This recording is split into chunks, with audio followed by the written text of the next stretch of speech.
말씀은 함께 나누실 하나님 말씀은 요한복음 1장 9절부터 18절까지의 말씀입니다. 요한복음 1장 9절부터 18절까지의 말씀입니다. 참빛 곧 세상에 와서 각 사람에게 비추는 빛이 있었나니 그가 세상에 계셨으며 세상은 그로 말미암아 지은 바 되었으되 세상이 그를 알지 못하였고 자기 땅에 오매 자기 백성이 영접하지 아니하였으나 영접하는 자 곧 그 이름을 믿는 자들에게는 하나님의 자녀가 되는 권세를 주셨으니 이는 혈통으로나 육정으로나 사람의 뜻으로 나지 아니하고 오직 하나님께로부터 난 자들이니라.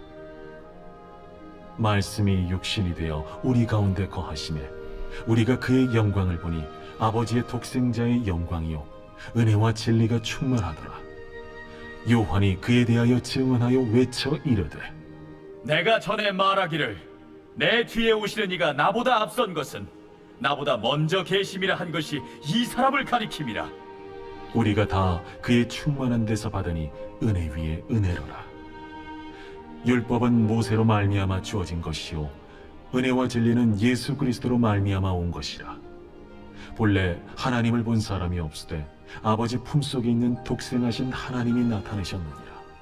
아멘. 우리 9절 말씀에 참빛 곧 세상에 와서 각 사람에게 비추는 빛이 있었나니 라고 말씀하고 있습니다. 여기서 참이라는 말은 우리 참된, 진실된, 그리고 이름과 실제가 일치하는 것이라는 뜻을 가지고 있습니다. 우리 한자 말로는 명실상부하다라는 뜻과 같은 것이죠. 이 말처럼 우리 상부하다라는 말은 어떤 증표를 반반씩 가지고 있다라는 그런 의미입니다. 이름과 실제가 똑같아야 한다라는 것은 거짓 빛들이 있기 때문에 이렇게 말을 하였던 것으로 봅니다. 속이는 자들이 많이 있기 때문에 참이라는 말을 하게 되었다라는 것이죠. 우리가 흔히 하는 말 중에 사람이 계몽되었다라는 말이 있습니다. 이 말은 내 속에 어둠이 있는데 이 내면의 어둠에 빛이 비춰지는 것을 말하는 것이죠. 내 내면에 불이 켜지는 사람이라는 뜻입니다. 즉 우리가 예수 그리스도를 만나게 되면 내 내면에 불이 밝혀지는 그런 존재가 되는 것이라는 것이죠. 인간 내면에 불이 밝혀 인간 안에 있는 하나님의 소망을 발견하게 하시는 예수님을 붙들 때에 우리는 이 참빛의 사람이 되어진다라는 것입니다. 이처럼 이 참빛이신 예수님을 우리에게 오셔서 우리에게 빛의 사람이 되도록 하셨음을 우리가 믿고 또 빛의 사람으로 살아가는 소망을 품기를 간절히 원합니다. 우리 10절 말씀에 세상이 그를 알지 못하였다. 빛을 비추었으나 받아들이지 않았다라고 말씀합니다. 이것은 영접하지 않았다라는 것을 말하는 것이죠. 또 영접한다라는 말은 그를 받아들였다라는 뜻을 간직하고 있는데요. 그래서 자신의 내면이 어둡다라는 것을 인정하는 것이 영접하는 것이다라는 것을 말씀하는 것입니다. 여기서 세상이라는 말은 무엇이냐면 참 빛을 알지 못하는 사람들을 말합니다. 이런 표현은요, 영어 성경에 보면 흔히 이 성경의 세상을 코스모스, 즉 우주라는 의미로 말을 하게 되어지는데요. 어떤 세상을 불경스러운 다수, 또 하나님으로부터 소외된 자, 그리스도를 영접할 마음이 없는 상태를 이르러서 이렇게 표현하고 있는 것입니다. 하나님을 맞이할 세상이 없는, 생각이 없는 이 세상이 주님을 향하여서 나오지 않고 있다라는 것이죠. 참 빛이 이 세상에 나왔는데 말 그대로 배척당했다라는 말입니다. 그 이유가 무엇이냐? 세상이 너무 어둡기 때문이라는 겁니다. 이 세상은 어두움으로 가득하기 때문에 이 빛조차 받아들이지 않으려 하고 맞이하려고조차 아니하고 배척하고 있다는 것이죠. 그런데 전부가 그렇지 않다라는 것이 참으로 다행입니다. 12절 말씀에 보니 영접하는 자가 있다라는 것이죠. 영접하는 자, 곧 그 이름을 믿는 자에게는 하나님의 자녀가 되는 권세를 주셨다라고 말씀하십니다. 그렇다면 이 권세를 주었다라는 것이 문자적인 의미는 어떤 권력을 말하는 것이로 여겨지게 되어지는데요. 그런데 그런 의미가 아니라 어떤 선택할 수 있는 자유와 힘을 말씀해주고 있다는 것입니다.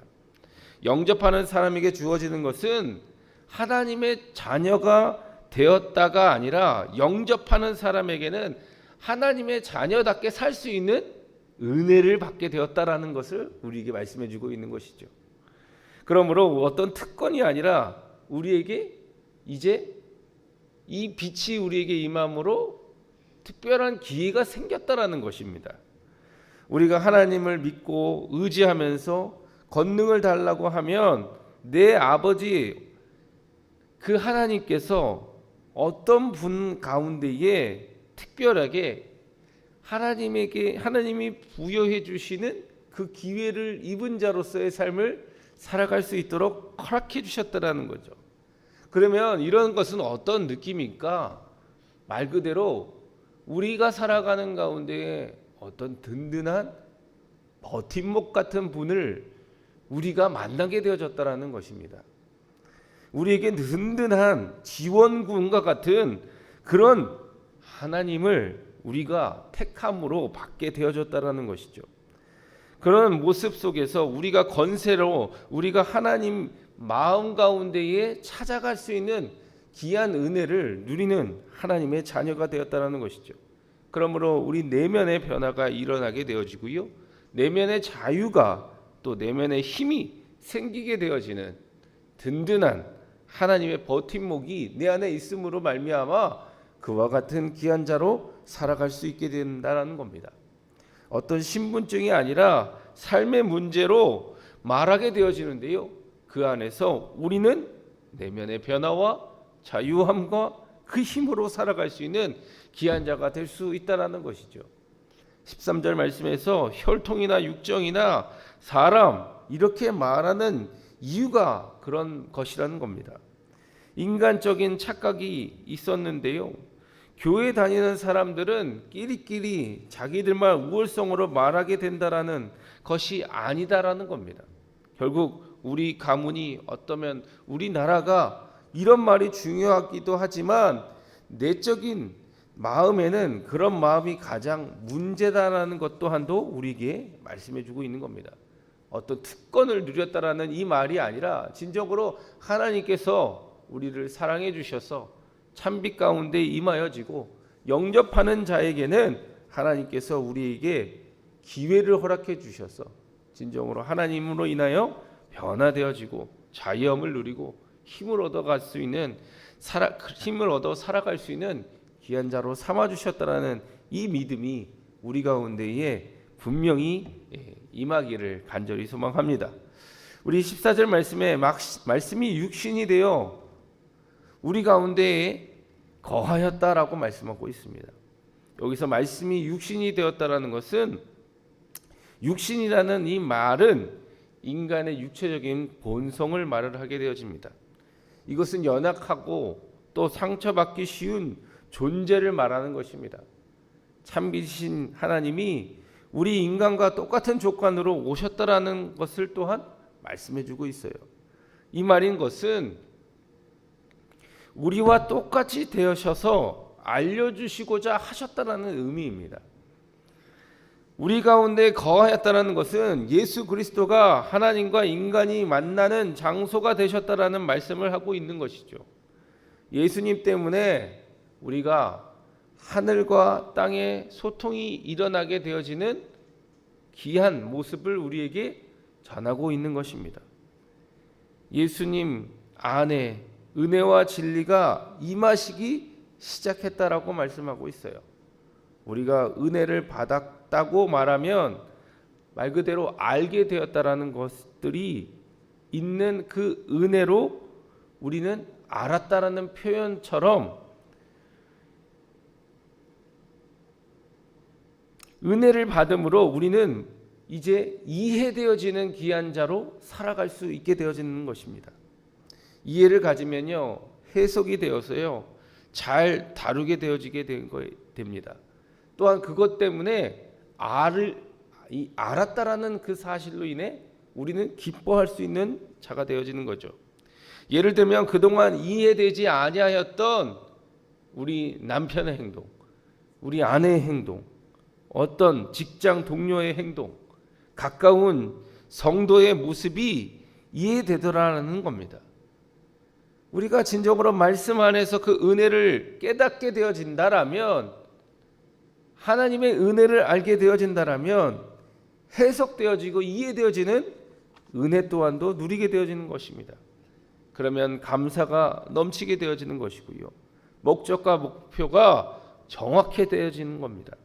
그것을 위해서 힘을 다하며 살아갈 수 있는 자들이 되어지는 것이죠. 은혜 받은 사람은요, 누군가에게 분명한 기쁨을 주는 사람들입니다. 사랑하는 사람을 사랑스럽게 바라보는 사람이 되어지는 것입니다. 은혜가 임하는 사람은요, 분명히 그 눈빛도 달라지고요, 그 얼굴의 상도 달라지고요, 그의 마음 안엔 온유와 겸손과 말 그대로 너무나도 달콤한 하나님의 사람이 되어진다라는 겁니다. 그런데요, 은혜를 가지고 비교하는 그런 자만함의, 은혜를 받았다라는 것에서 비교함과 자만의 모습을 간직하는 이들도 있습니다. 나는 은혜 받아서 이렇게 잘 되는데 넌 아니지, 이런 마음을 품는 것은 결코 은혜 받은 자의 모습은 아닙니다. 어떤 주장과 종교적인 현상과 달리 종교적인 자체의 은혜가 임한다라는 그 사실을 우리는 기억해야 할 것입니다. 우리 15절 말씀에서 요한은 예수님이 자신보다 앞선 분이다라고 얘기합니다. 분명한 것은 세례 요한이 먼저 태어났다라는 것은 사실이라는 거예요. 그런데 이 세례 요한이 이렇게 말하면 그의 영혼이 더 깊은 곳에 있다라고 말을 하고 있습니다. 그러면서 충만한 데에 있다라고 말을 합니다. 충만하다는 것은 잔이 넘치는 것을 의미하는 것입니다. 식물에 물이 넘치면 그 덕분에 주변에 물을 공급받게 되어지게 됩니다. 충만한 사람 옆에 있으면 그도 그 넘치는 것을 받게 되어지는 것이에요. 주변에 있는 그 사람들이 생명을 얻게 되어진다라는 겁니다. 이 충만한 은혜를 받으시는 여러분들의 은혜 가운데에 여러분들을 통하여서 주변의 사람들 또한도 이 은혜를 나눠주는 귀한 은혜의 모습이 우리의 삶 가운데에 나타나기를 간절히 소망합니다. 충만함으로 인하여서 내가 주님 때문에 이 충만한 은혜를 사모하였더니 나를 통하여서 내 주변이 생명력을 얻는 귀한 은혜가 내 삶 가운데 보이게 하심에 감사를 드린다라고 기도하며 나아갈 수 있는 저와 여러분들 모두가 되기를 원합니다. 우리 하나님의 자녀가 되는 권세는요, 나는 구원을 받았고 너는 멸망당했어라는 말을 하는 것이 아닙니다. 삶 가운데에 진정으로 그 자체가 충만함으로 드러나는 하나님의 자녀가 되는 그 권세를 간직하는 귀한 자였음을 우리가 기억하며 분명히 그 삶을 함께 나눌 수 있는 저와 여러분들 모두가 되기를 간절히 소망합니다. 우리 함께 기도드리시겠습니다. 은혜의 하나님, 우리 가운데에 참 빛을 허락하여 주셔서 세상의 어두운 가운데에, 아니 내 내면의 어두운 가운데에 빛을 허락하여 주셔서 진정으로 그 빛 가운데에 살아갈 수 있는 귀한 자로 삼아 주시니 너무나도 감사를 드립니다. 그 빛이 내 안에 있음으로 말미암아 내 내면의 모든 것들이 변화되게 하여 주시고 내 내면의 모든 자염을 얻으며 살아갈 수 있게 되어 주시고 또한 내 내면의 진정한 힘을 간직한 귀한 자로서 이 땅 가운데에 하나님의 빛을 증거하며 살아갈 수 있는 귀한 자들 모두가 되게 하여 주시옵소서. 부족하지만 연약하지만 그렇기 때문에 나를 찾아와 주셔서 우리와 동일한 모습으로 그 모든 것들을 허락하여 주시는 가운데에 진정으로 하나님의 자녀로서의 삶을 어떻게 살아야 하는지를 우리에게 말씀하여 주셨던 것처럼 그 말씀을 붙들고 살아가는 우리 가운데에 하나님의 자녀다운 모습이 나타날 수 있도록 충만한 은혜를 허락하여 주시옵소서. 주님, 성령 충만하기를 소망합니다. 성령 충만하여서 진정으로 내 안에 흘러가는 그 모든 것들로 인하여서 내 주변의 사람들까지도 생명력을 얻으며 살아갈 수 있는 귀한 은혜를 보게 하여 주시옵소서. 그와 같은 모습이 나로 인하여서 또 내 가정으로 인하여서 이 교회를 통하여서 그와 같은 모습이 나타나게 인도하여 주시옵소서. 감사를 드리며 사랑이 많으신 예수님의 이름으로 기도드립니다. 아멘. 하늘에 계신 우리 아버지의 이름을 거룩하게 하시며